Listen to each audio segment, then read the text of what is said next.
Сегодня я вам буду рассказывать немножко о том, что такое diversity and inclusion, и что мы делали в Spotify, чтобы поднять наши метрики по поводу этих показателей. И я вам расскажу немножко о себе, потому что там, походу, было пару рук, которые не поднялись со вчерашнего расклада. Я расскажу немножко о том, как мы зафакапились из-за того, что не принимали в учет diversity and inclusion. Я расскажу, как мы строим нашу платформу в Spotify. И последний пункт я хотела бы зачелленджить вас с некоторыми действиями, которые вы должны привнести на свой workplace. И сейчас я переключусь на английский. Yes. So on average, a regular human being receives around 11 million bits of information and consciously processes 40 bits of it. So those 40 bits are our facts and conscious biases. One of the example of conscious bias would be us seeing an animal, seeing that that animal has 4 legs, and thinking that it's a mammal, most likely, then seeing its fur and trying to think if it might be a cat family, then hearing the voice and seeing a sharp teeth and realizing that it's a lion. And then our brain is giving us a sign that we need to run away. So that's our conscious bias based on our collective data that we received over our history of development and history as a human being that we collected from different sources. So we all are biased as human beings. That's a fact that has been proven by lots of neuroscientific research and psychologists and analysts, and we have collected lots of data about it as well. We grew up in specific conditions and with limited amount of data and knowledge that we have access to due to some geolocation or weather location or different natural facts, or just our human being development. We just doesn't want to read more about that. So conscious bias is something that we can be aware of and change it if we want to. But out of those 11 million bits of information that we receive, only 40 are processed by us, which called conscious bias.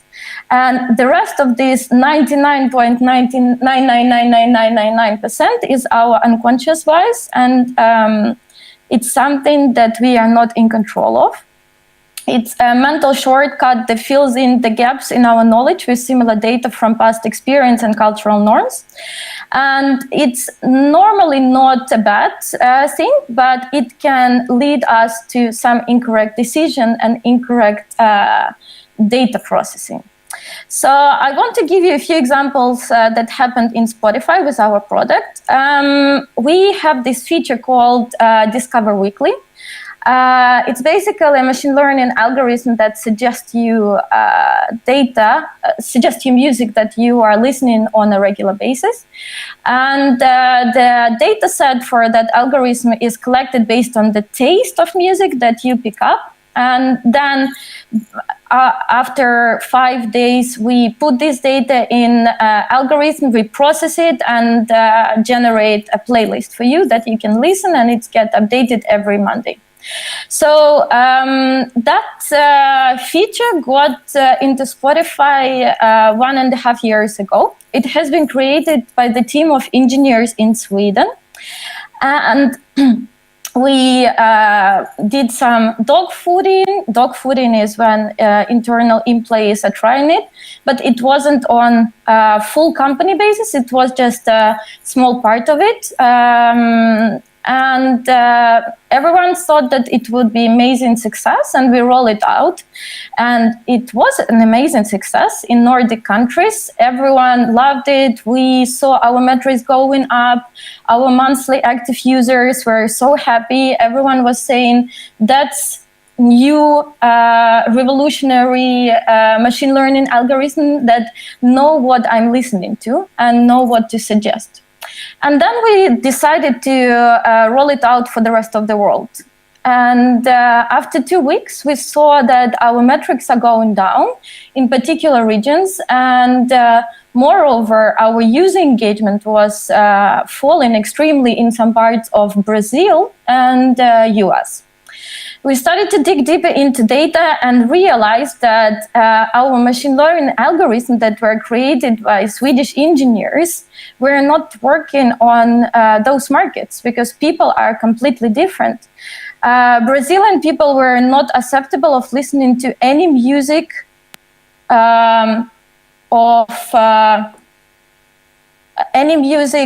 in English. And US market was more switching towards R&B and features of music that were not local for taste in Sweden. So what we did, we rolled it back. We changed our data sets. We included all those outdated factors in our models.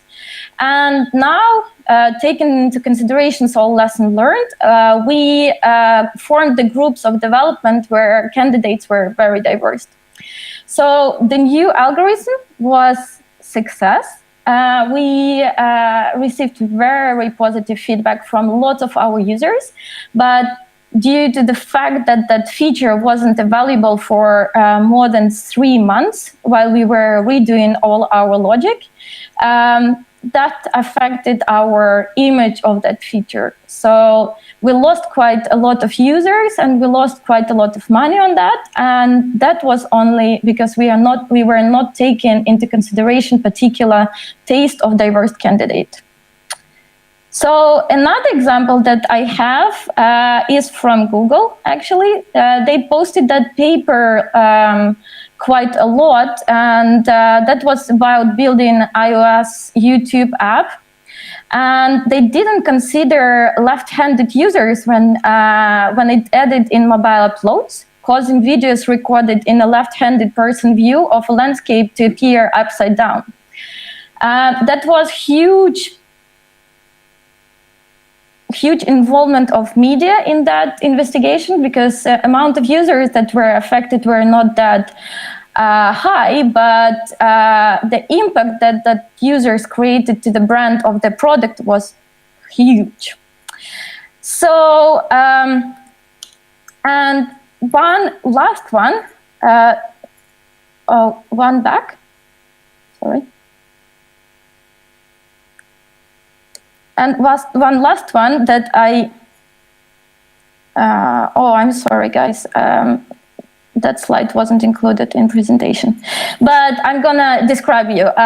We were building this internal app for including business cards for our users, and I was testing it myself, hoping to get a business card, and I got an error notification saying that my surname is too long.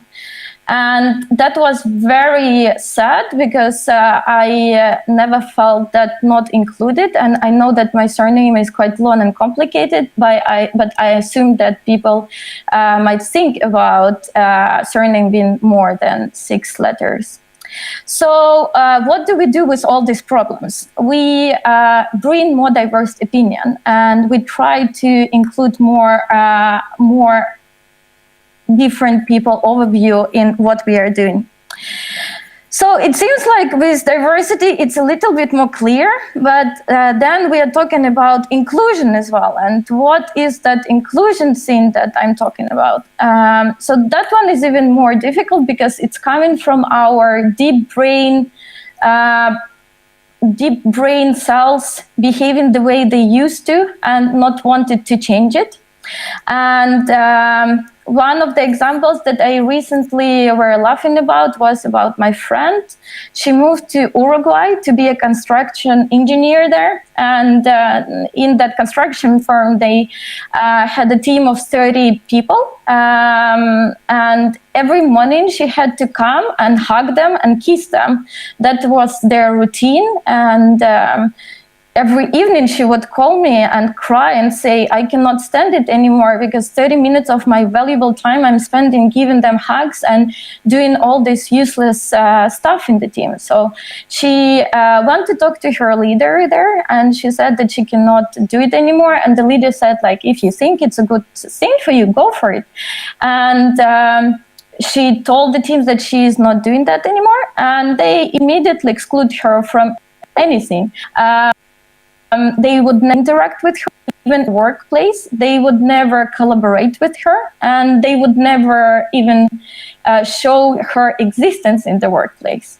So after 3 months, she couldn't stand it, and she had to leave that company and find another job. So all these examples, they are bringing a little bit more of understanding why it's important. And Spotify was doing a huge work for last 1.5 years of how can we make our workplace more diverse and inclusive. And I want to share you how do we actually make decisions in the company and how are we organized first. So on the top level, you can see that there is a lead board. Lead board is a team of our CFO, CEO, CTO. It includes 6 different Cs there that are sponsors of all our initiatives that we are running in the company. A little bit more down, you can see diversity and inclusion team. It's a working group of 5 people that are driving different type of initiatives or in terms of educating, coaching, and bringing expertise in diversity and inclusion problems in our company. So next level is PX team. PX team is our team that is organizing events, external and internal. Then it's talent acquisition team, the one who are hiring people. It's our HRBP department that is working with our human. It's PPL analytics, the one that are driving data about diversity and inclusion problems. It's Greenhouse, our educational portal that we have inside the company that is running courses on advice by D&I team. And C and B team, which is very interesting team. It's an external team outside of Spotify, and it's a collaboration of different technical leaders from different companies all over the world who are trying to drive diversity and inclusion initiatives and help companies to do it. And the last level that you can see, it's basically executive level. It's everyone in Spotify, everyone who cares, and everyone who involves in all diversity and inclusion problems and who executes on that. So I would like to cover a little bit, and I touched based it yesterday, but I'm gonna talk a little bit more about that, about the landscape and the platform of what are our core values. And I would like to open a little bit what do they mean for us.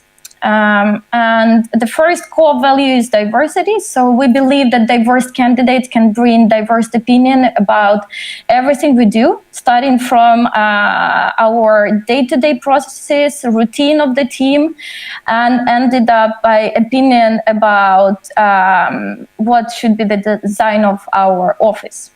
Second one is inclusion. Inclusion is a capacity to include difference, and it refers to cultural climate of a company that allows people to speak up their mind and be open about all their problems. And the third one is well-being. Well-being is everything starting from work-life balance and ending up with raising concerns about health issue, mental breakdowns, hitting the wall, or burning out of all the tasks. And since you've seen the structure of the company, everyone is responsible for following up on all these issues, bringing it to their managers or their D&I representatives, and change the way we work if they see that something is not the way it should be. So on next slide, I wanted to talk about the pushback power that we faced when we started to run all these initiatives. So right now we are working a lot with small schools where kids in Sweden are trying to get an understanding of what is coding. And the first time we started to do these sessions with teachers and starting to bring the problem of diversity inclusion, we were like, whoa, we have much more important questions to solve. Why do we even care? And just by starting thinking about that and analyzing how people resilient to accept this problem in the very beginning, and how they start to understand and see small examples of non-inclusive or non-diverse behavior afterwards, made me think how biased we are as well. So it took us 3 months to convince the schools that they need these coaching coding sessions, because historically women, they were grown up in the condition that they are not meant to be technical, or they are not meant to do math or physics, and they are meant to do humanitarian culture or music or etc., etc. And we were working a lot with a group of girls of age of 15, and they has never thought before that they can do coding. And after those sessions, they said that, yeah, it's the most fun thing that you can do. So I just wanted to highlight that if you ever see the resilience of any people saying that diversity inclusion is not a problem, it's only because they are not educated about that and they are not seeing it to be an issue. And coming to next slide, I wanted to touch base about some research and data. So there is a huge research group called McKinsey Group that is providing data about diverse candidates and their influence on product and leadership in the companies. And I have a link to their research in my talk, so you can all have access to it afterwards. But they did the research, and they show the statistics of how diverse candidates can change the perspective of your product, can be more inclusive of customers, and how it changes the profitability of your company as well. And that's one of the most interesting one. Apparently, based on current data, if you include more diverse candidates or female candidates in your leadership on executive terms, it strongly correlates with profitability and value creation. So on this graph, you can see how it correlates and how much more margin profit you get out of that. By the way, do we have any questions? Здравствуйте, Юля. Я могу задать по-русски или лучше на английском? Да, конечно. Да, хорошо. Вот можно вернуть слайд, где diverse and inclusive teams были, предыдущие еще. Вот здесь. Соответственно, внизу мы имеем всех сотрудников, да, там есть лидеры, менеджеры, ну, executive слой, да?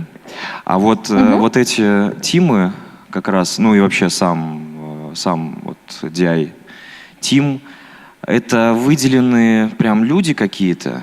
Или это некое такое там гильдия из людей, которые там на разных слоях, на разных там командах и так далее? Или это прям, ну, тоже своего рода менеджеры, которые действительно там стратегическими какими-то вещами там занимаются или еще что-то. И также вот по всем остальным вот этим вот кубикам на третьем уровне, понятно, там HR, это понятная, наверное, история, да.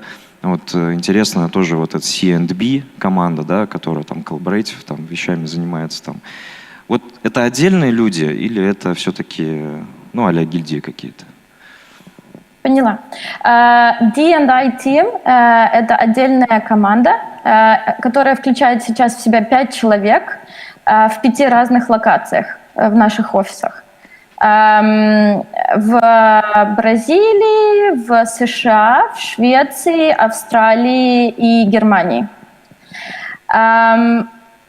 Все команды, которые 3-й уровень, PX Team, они для того, чтобы суппортить эту функцию, они просто существуют в компании, но частью их ответственности это помогать D&I Team ранить какие-то activity.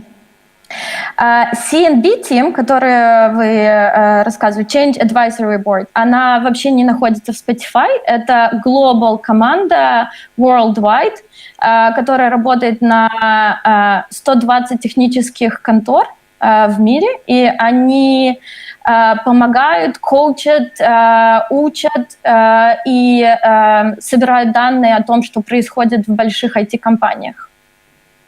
Да, если нет вопросов, можно дальше. Окей, тогда возвращаю. Мы остановились where we grow together. И следующий слайд. So I wanted to talk a little bit about what are actually those metrics that we are running in our diversity and inclusion statistics. And here you can see the different parameters that we are working with right now in the company. So for 1.5 years where diversity and inclusion team exists, we managed to raise all these metrics by at least 50%. So that is huge for the market that we are working on right now, because overall the hiring pipeline is very, very small, and it's just based on the passion of people doing that and bringing more empowerment and inclusion. That's why we managed to drive those metrics. I would say that those metrics cannot be applicable to everyone. Every team needs to think about what do they care mostly, what expertise do they care, and do those metrics by themselves. And I want to talk a little bit as well about our hiring process. So, as you might know, there are not that many female candidates in IT world, so that problem has been addressed recently in all research, and our hiring process was pretty straightforward. And we had to change it slightly due to diversity and inclusion initiatives. So before we would have 6 types of interviews. 2 of them are via video chat, where we have a talk with a candidate and grasp the idea of his or her education and what did they do in their previous career. Then we will do an online testing of coding skills if it's tech position. Then we would invite that person on site, and it would be 5 different interviews: system design, coding, cultural fit, team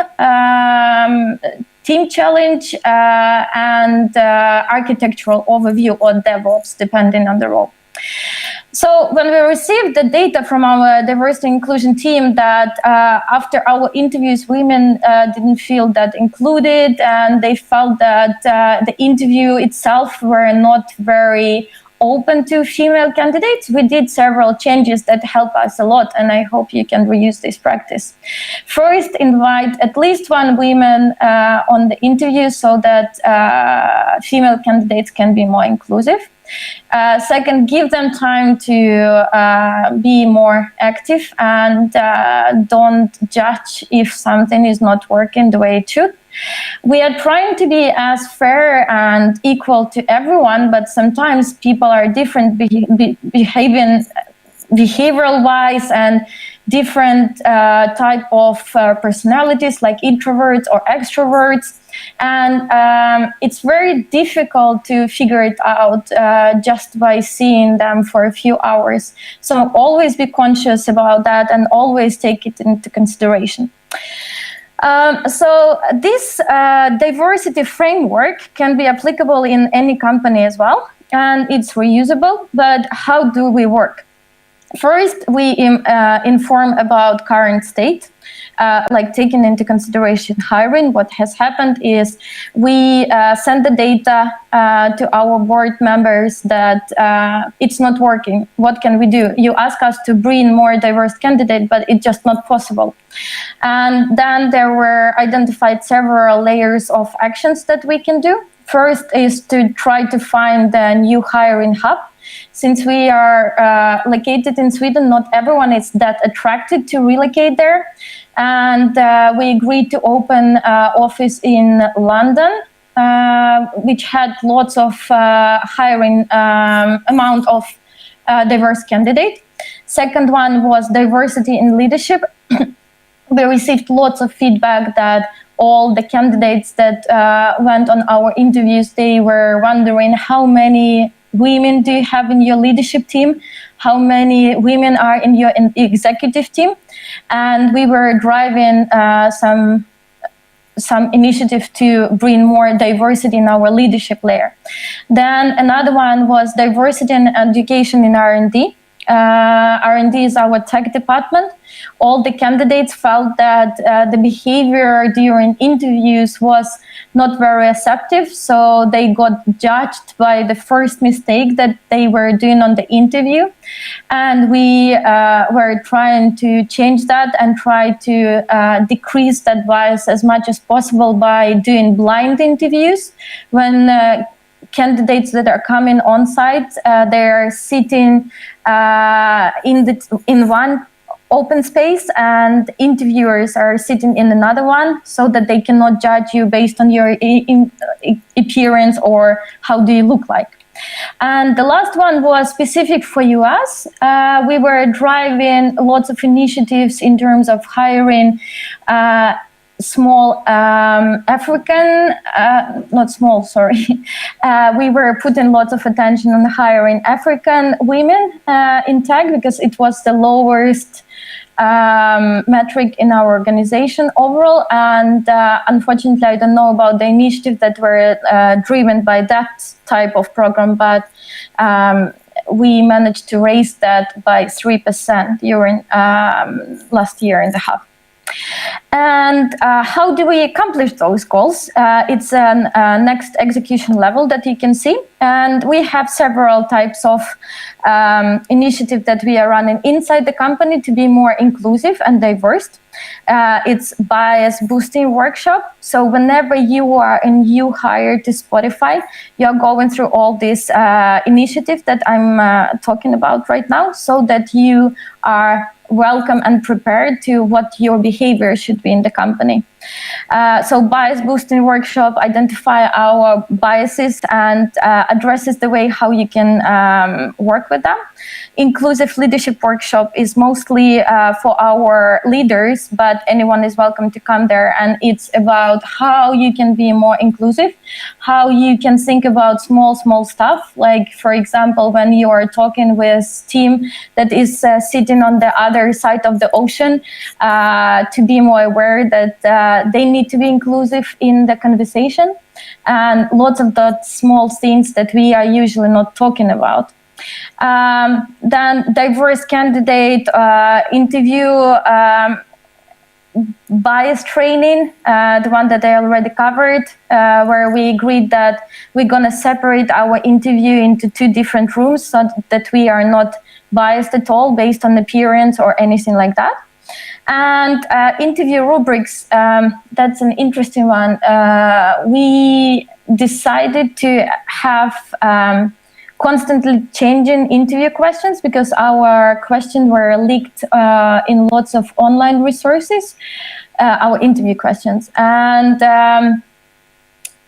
we created this more inclusive task called show and tell, where the coding task is given to you, and you have 3 hours to prepare it yourself in any conditions you want. You can do it home, but as soon as you open the program, you just have these 3 hours that you need to execute it on.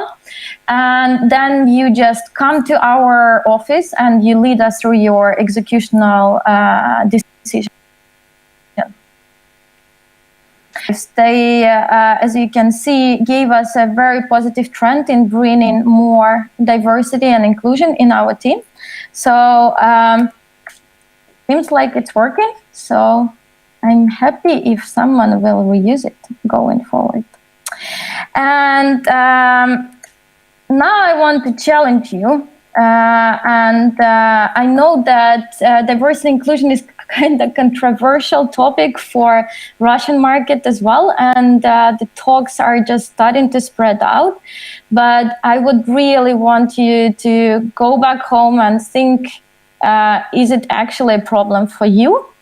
And just read on that, and if it is, I think you can take all this advice that I was telling today and be more belonging to the team, hire diverse candidates, do an inclusive behavior, provide frequent feedback, flag non-inclusive behavior, and drive diversity and inclusive events, inform and educate yourself about diverse inclusion problems, and share your story with each other.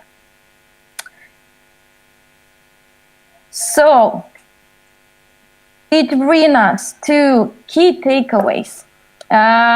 Don't wait. So don't wait when the problem gonna hit your product or it's gonna hit your revenue. Get involved every time you see that there is non-inclusive or non-diverse behavior.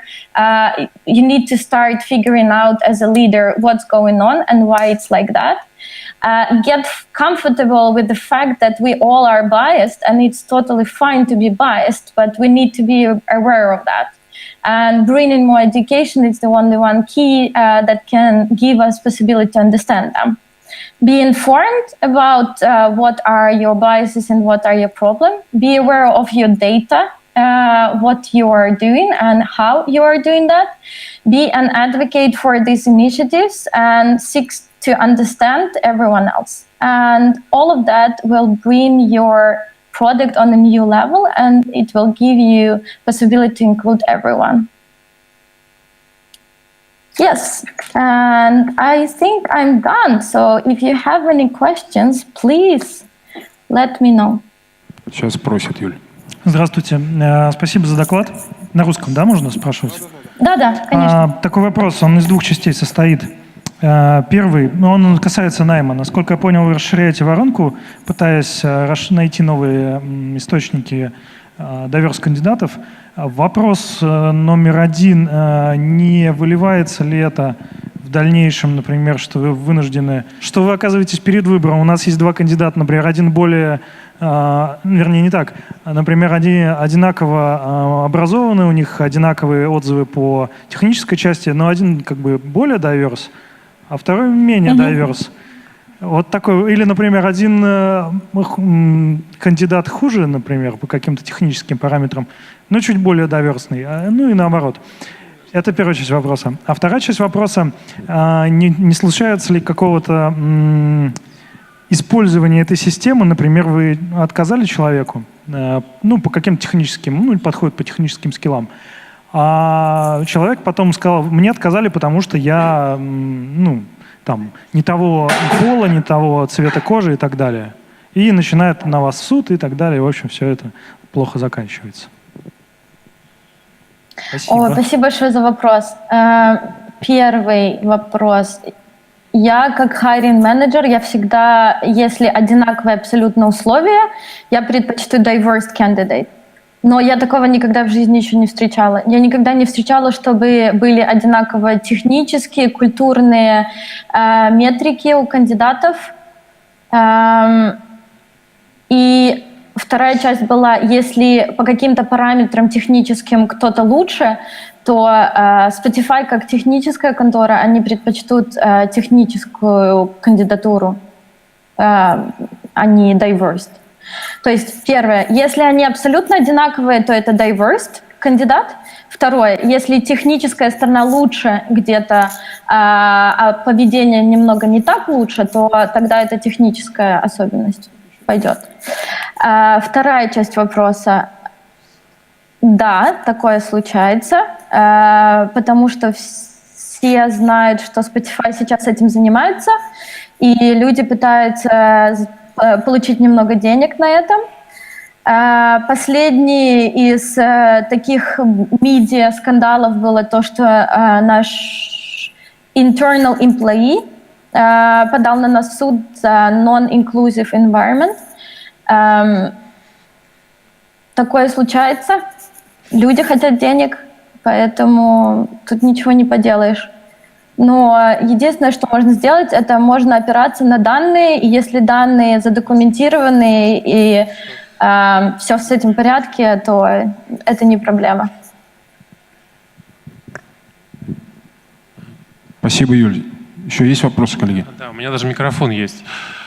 Юлия, спасибо за доклад. Меня зовут Сергей, и я отметил по ходу вашего доклада такую фразу, что вы бы хотели поднять метрику, если я правильно все понял, по найму женщин из африканского происхождения, грубо говоря, или что-то в этом духе. Может ли быть такая ситуация, что подобное намерение, оно может войти в конфликт с нуждами бизнеса, когда нужно закрыть, по сути, вакансию и больше ресурсов в деливери получить, а не растягивать найм за счет того, что нужно именно diversity увеличить по данной конкретной вакансии или по данному направлению и поднять какую-то условную метрику? Спасибо. Спасибо большое за вопрос. Конечно, может. У меня сейчас в Трайбе работает 3 девушки и 58 шведских мужчин. Это потому, что у нас delivery нужно доставлять, и потому что для того, чтобы нанять женщину, нужно приложить неимоверное количество усилий, и это как голодные игры. Каждый хочет ее получить сейчас. Мое мнение по этому поводу, и, возможно, оно немножко отличается с мнением других контор, это то, что проблема, она лежит в школах, и проблема, она лежит намного более глубоко в поведении семей, и как воспитываются девочки сейчас, это большая проблема. И мне кажется, что если бы мы могли это изменить, то через 10 лет количество женщин, возможно, было бы выше, чем мужчин в IT-сфере. И мой фокус сейчас — это именно помочь вот в этой сфере.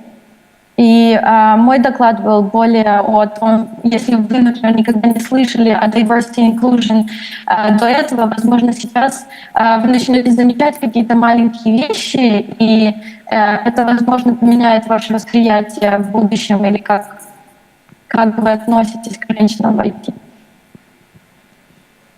И да, я думаю, что я ответила на ваш вопрос. Бизнес всегда будет, к сожалению, более приоритизирован, чем diversity, потому что это деньги.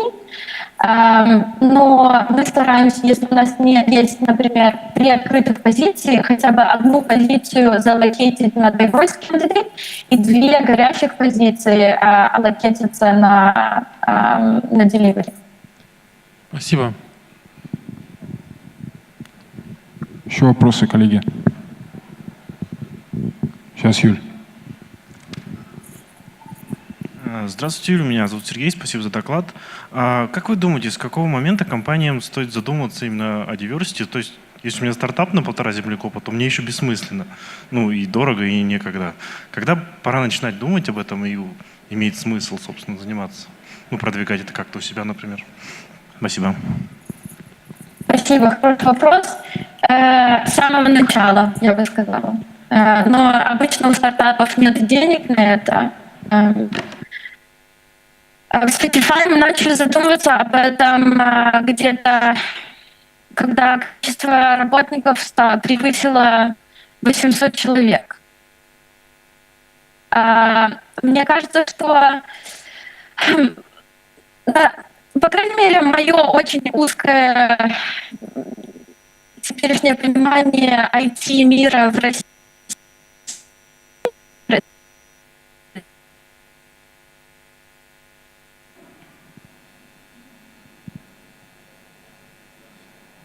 Алло, меня хотя бы слышно сейчас?